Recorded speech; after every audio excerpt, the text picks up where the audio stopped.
MPA Roundtable, March 2021. Hello. Thank you for attending this roundtable. My name is Carine Marette. I am the co-CEO and researcher at Critique Educational Technology Group based in Toronto, Canada. I would like to present to you the result of one of the ongoing research we are doing with my colleagues to engage students in critical thinking activity. Here is the agenda of my presentation today. I will first introduce to you our technology and how it engages students in peer evaluations. After that, I'll present one of our existing problems that we are trying to address. I'll go over the research methodology and discussion. Our technology incorporates a few pedagogical concepts such as Bloom's taxonomy, tag, peer. These concepts have proven to be necessary for student engagement and student learning throughout the semester for professors using Critique. Critique is a peer assessment software composed of 3 stages: create, evaluate, and feedback. The creation is where students submit their assignment online. The evaluation is where students receive peer evaluation based on rubrics predefined by professors. The feedback stage is where the student can give feedback to the evaluator for their motivational and critical comments. According to our survey, most students read each evaluation during the feedback stage. They learn better after reviewing their own creation and evaluation, and recognize becoming a better evaluator after reviewing their peers' evaluation on their creation.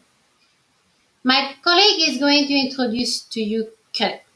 Each Critique activity is split up into 3 different phases, as you can see here. So the first is the create phase, and then we have the evaluate phase, followed by the feedback phase. So the create phase is essentially just your typical kind of assignment. You can see an objective, some brief instructions, and a rubric right here. So we really believe in rubric learning at Critique. It makes it a lot easier for the students giving the evaluations to have a lot more structure and just ensures a higher level of consistency. So you can see the creation is right here. Students can either submit through a Word box or they can attach a file if they'd like. So now we'll take a look at the evaluate phase. So with the evaluate phase, this is basically your typical kind of peer assessment phase where you're actually conducting the assessments. So you've got the rubric here once again, and you can see that you have an anonymous peer creation right here. So when giving evaluations and receiving evaluations, both steps are totally anonymous, just to ensure a higher degree of fairness. And you can see here that the evaluation that you're going to be giving as the student will be comprised of a quantitative aspect, which is the rubric marking, as well as a written evaluation, which is basically going to sum up what the opinions of the evaluator were. It can either be addressed to each individual part of the rubric or just in general. And so something really interesting to note here is if the student just wants to keep it simple and give a quick comment to get it over with, they're actually prompted to leave a longer comment. So that's just one of the safeguards that we have to really ensure that students are pushing themselves beyond their comfort zones. And yeah, you can see there's a schedule right here. So right now it's in the evaluate phase. Every time a new phase is entered, students will be given an email notification. And if they're interested, they could subscribe to a text notification as well. So now we go to the feedback stage, which is really kind of novel to Critique. And this is where basically students are going to be completing the feedback loop and actually giving some comments about what they thought about the evaluations that they received. So here you see there are 2 scales. There's a motivational scale as well as a critical scale. And here students are just going to be grading what they thought of the written comments that they received on both of these metrics. So something to keep in mind here is that when students are doing this, they haven't actually yet seen their creation score, which becomes available to them once they finish completing their feedback.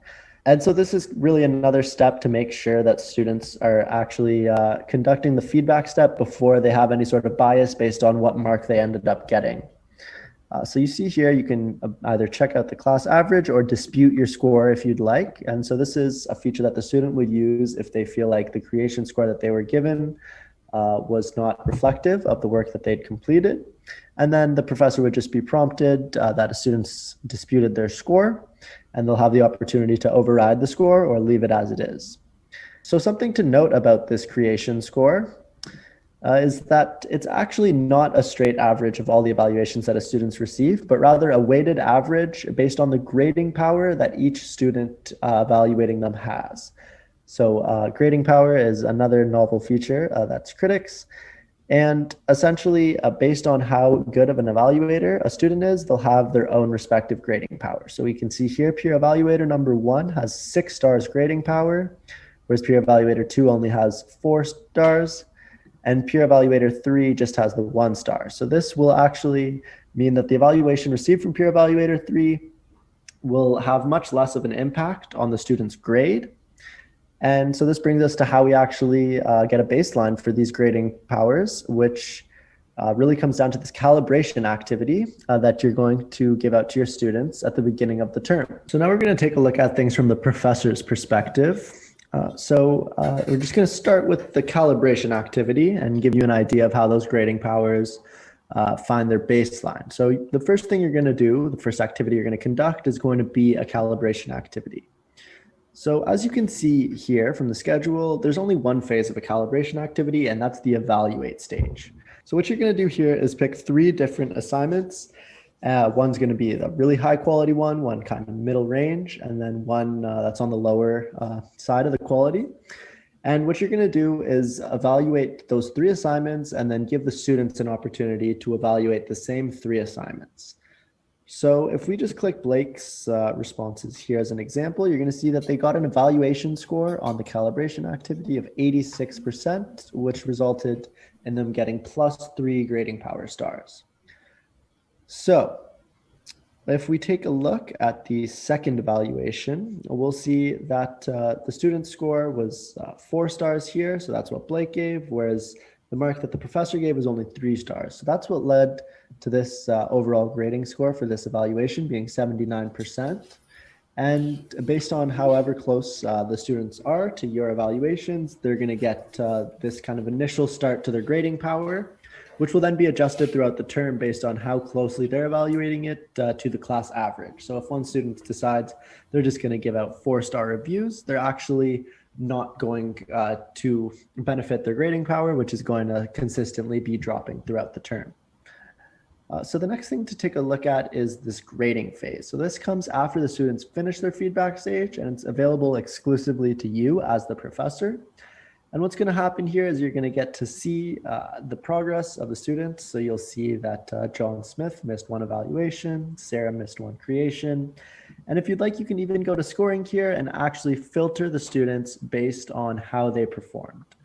So if I just click that, that'll show me right at the top the students that maybe need a little bit more attention. And as you could maybe imagine, the student that got the worst grade actually disputed it. So if I'd like to take a look at that dispute, I can just click that there. And the fact that it's red means it hasn't yet been addressed. So disputes are only being used in about 2 to 4% of cases, which is something that we're really proud of. But it really goes to show that students are content with the evaluations that they're receiving, and that this kind of additional feedback that they're getting and having it come from their peers is really going a long way in terms of making sure that they're satisfied with the marks that they're ending up with. So once I'm here, I can manage the dispute or edit the score. So the first thing I'm going to want to do is take a look at her work, and then edit the score based on whatever I think is appropriate. So if I think she deserved 3 stars in content, I'll go there.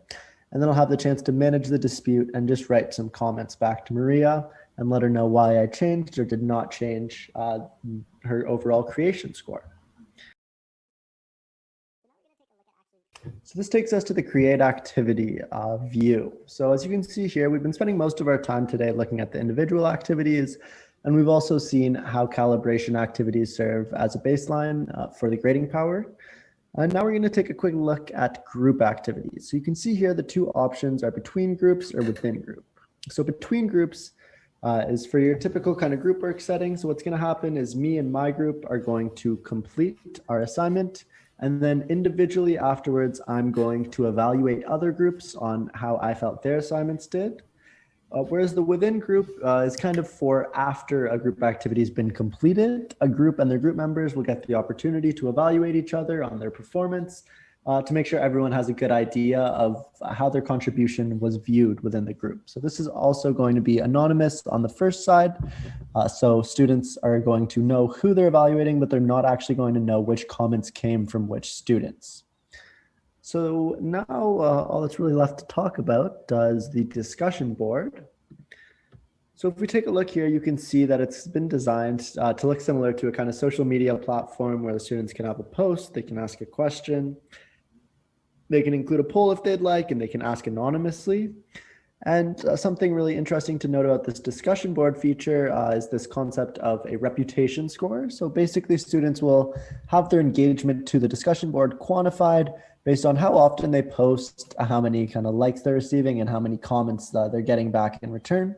And so this is another fun way to kind of quantify the students' engagement and make sure they're getting a more accurate and reflective participation mark as well. Let me introduce you the research about adding feedback and feedback in peer assessment, that now you know what critic is.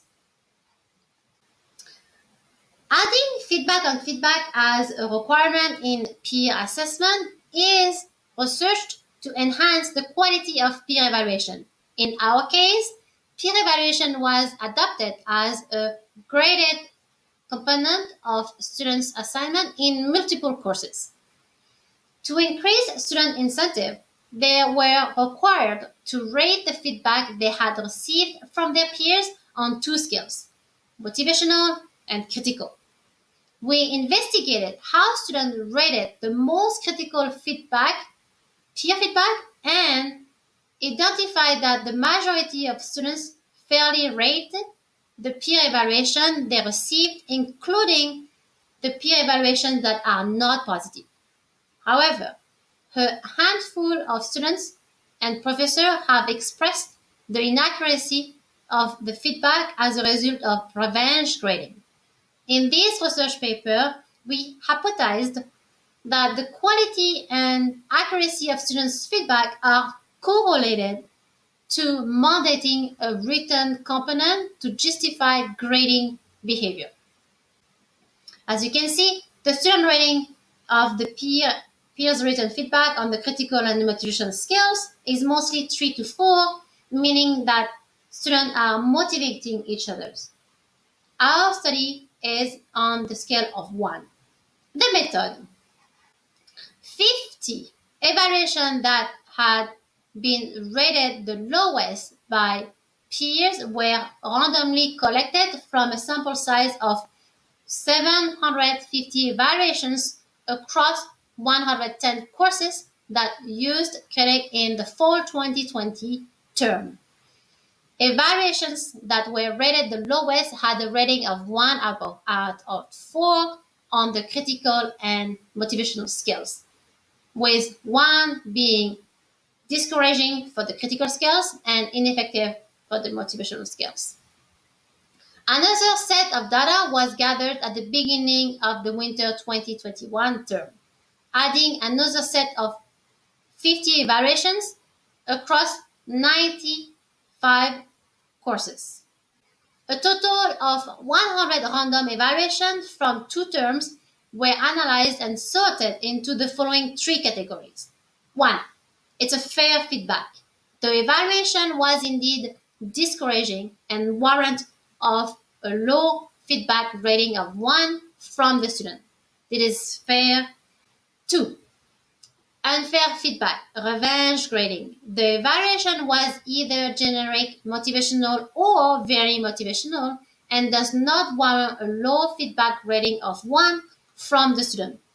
The feedback provided back to the evaluator displays signs of emotional biases, thereby affecting the student's ability to rate the evaluation in a rational manner. The feedback is not justifiable and implies malicious intention. This is unfair and there is a revenge. 3. Unfair feedback, careless grading. The evaluation was either generic, motivational, or very motivational and does not warrant a low feedback rating of 1 from the student. The feedback provided back to the evaluator does not display sign of emotional biases. The feedback was negligently submitted but does not imply malicious intention. This is just neglecting. After implementing a mandated written component to the FOF stage, a new set of 50 random evaluations will be collected to determine whether the percentage of revenge grading has increased or decreased. The data will be compared with the fall 2020 and winter 2021 data to analyze the improvement of students' grades and ability to provide quality peer evaluations. The result. Analyzing the data collected from fall 2020 and winter 2021 demonstrates that approximately 1/3 of the 100 feedback from students, or 39%, was considered as revenge grading, and approximately 2/3, or 67%, was considered as careless grading. Students who felt as if they were being over criticized or personally attacked were more likely to rate the evaluation as discouraging and ineffective despite the valid guidance provided by the evaluator. Additionally, we observed that some students would provide a very low evaluation rating, but their written comment indicate a different sentiment that appears very positive and receptive of their evaluator's guidance. Lastly, individuals who were either confused about the assignment or encountered a broken file automatically gave a rate of 1, which is the lowest of the motivational and critical rating scales. Here's a graph. And this one is a tabular representation of the same result. Discussion. To further improve the efficacy of feedback in the peer assessment, students will be required to put a comment when rating extremely low or extremely high on the 2 criteria of critical and motivational. The feature is planned to be released soon and will be studied in summer 2021 to compare the result before and after the release. Other minor features, such as preventing students to edit their feedback after receiving their grade to eliminate revenge grading, will be released sooner. Right now, the overall grade is impacted as the written evaluation score are partially dictated by student feedback on feedback. By adding a system in which students with malicious intention cannot lower their peers' grade, we anticipate that students will learn to remove any emotional bias reaction caused by receiving unexpected numerical score. Therefore, we predict that revenge grading will significantly decrease and students will learn to enhance their critical thinking skills instead of reacting negatively to critical comment. Furthermore, to improve the quality of feedback and feedback stage, students will be able to dispute the feedback they receive, which is currently limited to the submission grade at the moment. This will discourage inauthentic, inaccurate, and lackluster written responses, as the student can refute and dispute their peers' grading behavior with their instructor. Evidently enough, implementing this feature will be extremely beneficial to students' learning experience, as indicated by current student concern regarding their inability to contest evaluation and feedback, and their request to introduce a dispute option for the aforementioned stages. Lastly, students will be given a more thorough explanation as to why feedback is integral to their academic success. Theoretically, This will encourage students to provide authentic and accurate feedback for the benefits of their own learning as well as their peers. Combining all the improvement motions, we hypothesized that the release of all features will significantly reduce revenge grading and any tendency that can cause it. We assume we are assuming that most of the reduction will be due to moderating a written comment in the feedback stage, which will not only prevent inauthentic grading, but will also enhance the quality of student feedback. Here is a representation of the new upcoming design. Thank you for watching.